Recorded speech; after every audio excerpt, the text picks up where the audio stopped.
खुलुमबाय बे समाव दङ बडलेण्ड इंखं टेलिभिजननि स्टुडिअ आं खोमथागोरा गयारी।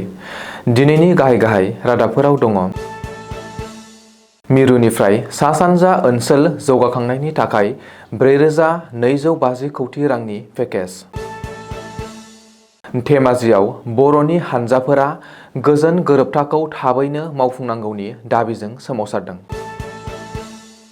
मोन 20 हानजाफोरा सन्देह गोनां हाबफैग्राफोरखौ 15 आगस्तनि सिगां अंखं आसाम नागारनो बिथोन होदों। गुवाहाटीनि मोनसे गेलेग्रा फोथाराव सासे लाइमोनखौ हानजायारि गाग्लोबदों। गुवाहाटीयाव पुलिसआ हानजायारि गाग्लोबना बुथारनाय जाथायाव लोब्बा गोनां 9 सुबुंखौ खादों। मुसलमानफोरखौ नागारना रायजोनि लाख लाख डिप'टारफोरनो भारतनि नोगोरारि होनो बिथांखि। दानिया फैदिनि आबुं रादाबाव।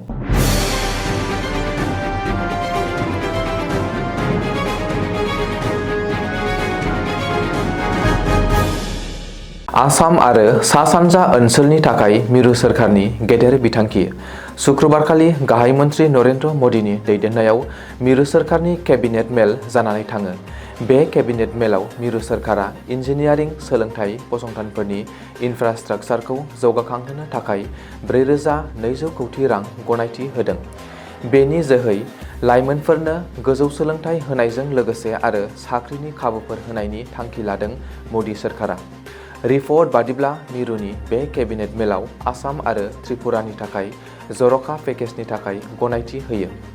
आसामनि थागिबि ट्राइबेल सुबुं थानाय ओनसोलफोरनि इनफ्रास्ट्राक्चार जौगाखांहोनायनि थाखाय 500 कौटि आरो नर्थ काछार हिल्स अट'नमास काउन्सिलनि इनफ्रास्ट्राक्चार जौगाखांहोनायनि थाखाय 500 कौटि रांनि जर'खा पेकेजखौ मिरुनि केबिनेटआव गनायथि होयो।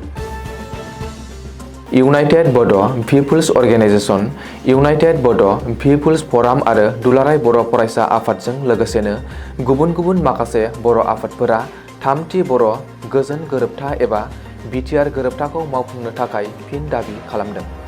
मख'नो गोनांदि बर'नि आफादफोरा बिटिआरनि बाहेराव थानाय बर' गामिफोरखौ लानानै बर' कछारी वेलफेयार अट'नमास काउन्सिलनि बियाबफोर दानायनि बिखान्थिखौ थाबैनो फोजोबनो आरो गोबाव खालामालासे बिसायख'थि खुंनो थाखाय सोरखारखौ खावलायदों।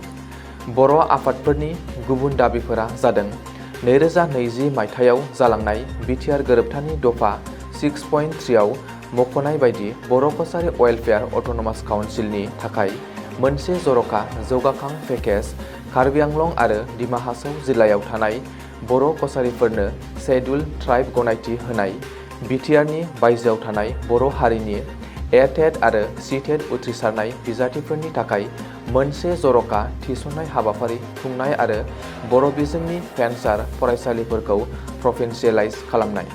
बेजों लोगोसे नागा रेजिमेन्ट बायदि भारतारि रौनिया हानजायाव बर' रेजिमेन्ट सोरजिनानै बडलेण्ड सोमावसारनायाव सांग्राङै बाहागो लानाय बर' लाइमोनफोरखौ थिसनथाइ होनाय। गुबुन गुबुन मोन 20 थागिबि आफादफोरा सन्देह गोनां आयेन बेरेखा हाबफैग्राफोरखौ अंखं आसामनिफ्राय ओंखारलांनो थाखाय 15 आगस्तनि जोबथा समनि सिमा फोसावदों। शिबसागर जिल्ला खुंथायनिफ्राय बावैसो सिगां गासिबो सुबुं आरो आफादफोरखौ गोजोन आरो खौसेथिनि थाखाय गोरोबलायनाय दिन्थिनो खावलायसेयावबो शुक्रबारखालि के.पि.एम. हलाव खुंजानाय मोनसे चिंतन बैठकआव बे थिरांथाखौ लानाय जादों। बे जथुमाव गुबुन गुबुन मोन 20 आफादनि दैदेनगिरिफोरा बाहागो लानानै मोन 11 बिथांखिफोर लादोंमोन आरो बेखौ आयेन बेरेखा नोगोरारि उदां अंखं आसाम होननानै बुंदों। बे मेलनि गेजेरजोंनो मोन 20 आफादफोरा अंखं आसामाव आयेन बेरेखायै दखल खालामनाय सन्देह गोनां सुबुंफोरखौ 15 आगस्तनि सिगां अंखं आसामखौ नागारनो बिथोन होदों आरो जोबथा सम खानानै होदों। बेजों लोगोसेनो फैगौ 20 आगस्तआव मोनसे गेदेर रेली खुंनो फोसावदों। मख'नो गोनांदि 20 आफादफोरनि गाहाय दाबियानो जादों आसाम गोरोबथानि दफा बायदियै 1971 मायथाइनि 24 मार्चनि सोलाय 1951 मायथाइखौ बिथा खालामनानै आसामाव आयेन बेरेखायै हाबसननानै थानाय सन्देह गोनां सुबुंफोरखौ सिनायथिनाय आरो होखारनाय। गुवाहाटीनि लाल गणेश ओनसोलाव सनिबार फुंनि समाव खमैबो 60 सेंग्राफोरनि मोनसे हानजाया सासे लाइमोनखौ गाज्रि गाग्लोबदों। मिन्थिनो हानाय बायदिब्ला निशान काकति मुंनि सासे लाइमोनखौ जायगानि गेलेग्रा फोथाराव गेलेबाय थानाय समावनो मोनसे हानजानि सुबुंफोरा बेंखननानै गोब्राब हालोदाव बुग्लिना गालांदोंमोन।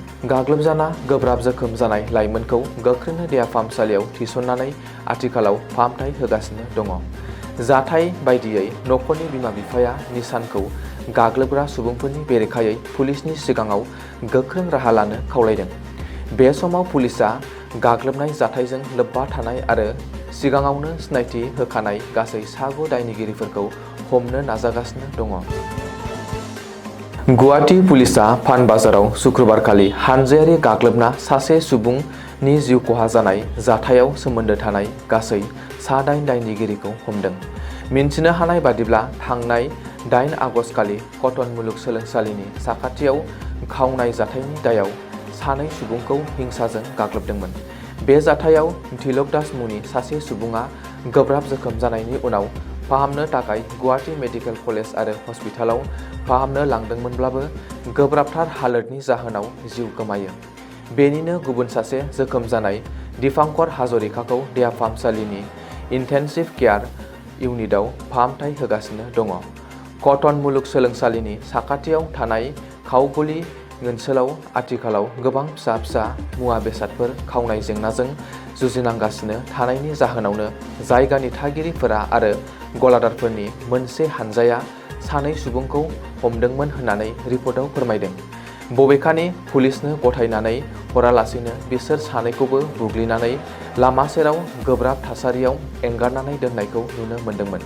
खौरां मोननायनि माखासे समनि उनाव पुलिसफोरा जाथायसालियाव नुजाथिफैनानै जोखोम जानाय 2 सुबुंखौ फाहामथाय होदोंमोनब्लाबो गोब्राबथार हालोदनि जाहोनाव फाहामथाय होनाय समावनो जिउ गोमादोंमोन। बेनिनो फिथाइ महरै डिसिपिआ बे जाथायाव लोब्बा थानाय गासै 8 सुबुंफोरखौ खानायजों लोगोसेनो गुबुन सन्देह गोनां सुबुंफोरखौ खागोन होननानै थिरांथा लानाय जादों। रायजोनि लाख डिप'टारफोरनि थाखाय गेदेर खौरां। लाख डिप'टारफोरा भारतनि नोगोरारि मोननो हासिगोन।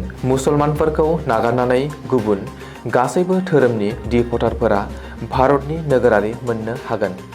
नोगोरारि सोदांनाय आयेन एबा CAAनि सिङाव बैसोर डिप'टारफोरनो नोगोरारि होनाय जागोन। मख'नो गोनांदि इस्लाम धोरोमारिखौ नागारनानै हिन्दु, सिख, पारसि, जैन, खृष्टान आरो बुद्ध धोरोमारि डिप'टार सुबुंफोरा भारतनि नोगोरारि मोननो हागोन। डक्टर हिमन्त बिश्व शर्मा दैदेननाय आसाम सोरखारा रायजोनि फरेनार्स ट्रिब्युनेलाव दिन्दां जानानै थानाय लाख डिप'टारफोरनि गासैबो केसखौ बोखारनो थांखि लादों। नाथाय सोरखारनि बे बिथांखिखौ गोख्रों हेंथा खालामदों आसु आरो AJYCPआ। बबेखानि आसामाव कानि जोहै नङा आसाम गोरोबथानि दफा बायदियैसो डिप'टारनि जेंनाखौ सुस्रांनांगौ होननानै दाबि खालामदों आसु आरो AJYCPआ। दिनैनि रादाबा एसेनोसै। गोजोन्थों।